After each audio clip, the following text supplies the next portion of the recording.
தேர்தல் ஆணையமே ஒரு சுதந்திரமான அமைப்பா இல்லைங்கிறதும் எல்லாருக்கும் தெரியும். தேர்தல் ஆணையம் என்பது அரசியலமைப்பு சட்டத்தின் வழியாக ஒரு சுதந்திரமான அமைப்பாக உருவாக்கப்பட்டது. அதில் யாரும் தலையிடக்கூடாது. தேர்தல் ஆணையத்தில் இருக்கக்கூடிய அதிகாரிகள் யாருடைய உத்தரவுக்காகவும் காத்திருக்க வேண்டிய அவசியம் கிடையாது. சுதந்திரமாக செயல்பட வேண்டிய அமைப்பு. அந்த தேர்தல் ஆணைய உறுப்பினர் நியமனம் செய்வதற்கு ஏற்கனவே ஒரு முறை பின்பற்றப்பட்டது. உச்ச நீதிமன்ற நீதிபதி, பிரதமர், எதிர்கட்சி தலைவர் இவர்கள் சேர்ந்து பரிந்துரை செய்வார்கள் என்று இருந்தது. அதை மோடி ஆட்சி என்ன பண்ணிச்சது?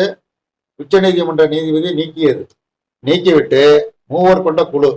இந்த மூவர் கொண்ட குழுவில் பிரதமரால் நியமனம் செய்யக்கூடிய ஒரு அமைச்சர், ஒரு எதிர்கட்சி தலைவர், 3 பேர் கொண்ட குழு. இந்த 3 பேர் கொண்ட குழுவில் பெரும்பான்மை அடிப்படையில் முடிவெடுக்கப்படும்.